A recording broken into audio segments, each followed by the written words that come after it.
qu'est-ce qu'un cerveau? Alors un cerveau, c'est là, dans le crâne. Ça pèse un peu moins de 3 livres. 1350 grammes chez l'homme, 50 grammes de moins chez la femme. Et ça comprend un nombre incroyable de cellules nerveuses, environ 200 milliards, c'est très difficile de se rendre compte. Et en une seconde passe 1 milliard de signaux. C'est vous dire si c'est compliqué. Et ce cerveau, il commande la moelle épinière, qui est dans le dos, dans la colonne vertébrale, les nerfs, et l'ensemble du corps. Nos viscères, d'une part, et puis nos membres, les jambes pour marcher, les bras pour faire des choses, etc.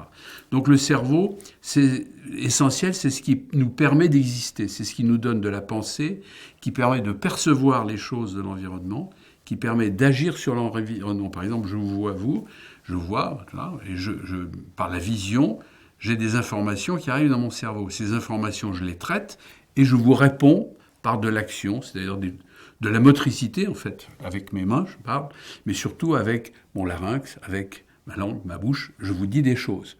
Donc je suis en quelque sorte en dérivation sur vous, en dérivation sur l'environnement en général. Mon cerveau est connecté à l'environnement. L'environnement agit sur mon cerveau et mon cerveau agit sur l'environnement. Par conséquent, le cerveau, c'est nous. Mon cerveau, c'est moi. Je suis mon cerveau. C'est ce qui me permet de penser.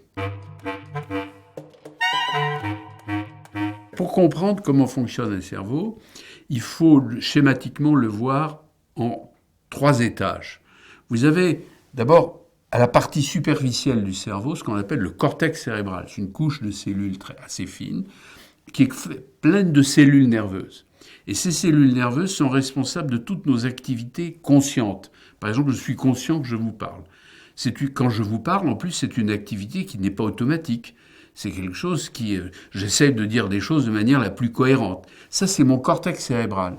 Puis au milieu du cerveau, vous avez 2 petites structures de chaque côté qu'on appelle les noyaux gris centraux au milieu, qui sont responsables de toutes nos activités automatiques. Par exemple, quand je marche, je ne pense pas que je marche. Si vous faites de la bicyclette ou si vous conduisez votre voiture, vous ne pensez pas que vous conduisez votre voiture, vous pouvez parler à votre conjoint à côté, etc. Et puis vous avez à la base du cerveau ici le tronc cérébral qui est responsable de tous les mouvements réflexes, de toutes nos activités réflexes. Par exemple, si votre pression artérielle augmente, cette partie du cerveau va donner des ordres pour diminuer la pression artérielle. Même chose pour la respiration. Quand vous courez très vite, vous augmentez la respiration. Tout ça, c'est dirigé, c'est contrôlé par cette partie inférieure, le tronc cérébral. Le cortex cérébral non automatique, les noyaux gris centraux automatiques et le tronc cérébral réflexe. Si ça ne fonctionne pas, ces trucs-là, qu'est-ce qui se passe? Par exemple, quand vous avez des lésions spécifiques, je simplifie, du cortex cérébral, vous avez vos activités non automatiques, conscientes, qui sont altérées. Par exemple, dans la maladie d'Alzheimer, si vous avez des pertes de neurones dans les régions ici, temporales, eh bien vous avez des troubles de mémoire. Tout le monde sait qu'une maladie d'Alzheimer, ça commence par les troubles de mémoire. Quand vous avez des lésions qui se trouvent dans les noyaux gris centraux, au centre, ça vous donne par exemple la maladie de Parkinson.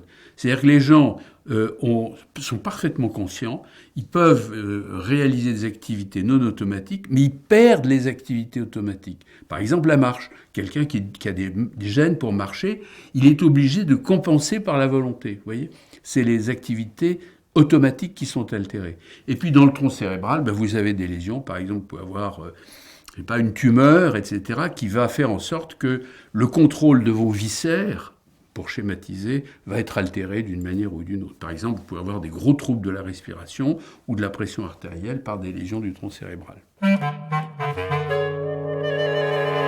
La grande question pour le cerveau et les maladies du cerveau, c'est que c'est tellement compliqué qu'on a beaucoup de mal à comprendre avec les outils dont on dispose aujourd'hui par rapport au reste du corps. Le reste du corps, vous avez un cancer, vous avez une infection, vous avez une maladie cardiaque. Tout ça, ça se traite, on peut même remplacer les organes. Tandis que pour le cerveau, vous avez parfois ce qu'on appelle des maladies dégénératives du cerveau, comme la maladie d'Alzheimer, la maladie de Parkinson. Alors, on sait soigner les symptômes, on améliore les symptômes de la maladie un peu, jusqu'à un certain point. Par contre, on ne sait pas les guérir. On sait guérir des maladies du corps. Pour l'instant, on sait mal guérir les maladies du cerveau. Et donc, pour l'avenir, il y a un domaine de la recherche absolument spectaculaire à développer pour essayer, par exemple, d'arrêter l'évolution des maladies neurodégénératives du cerveau.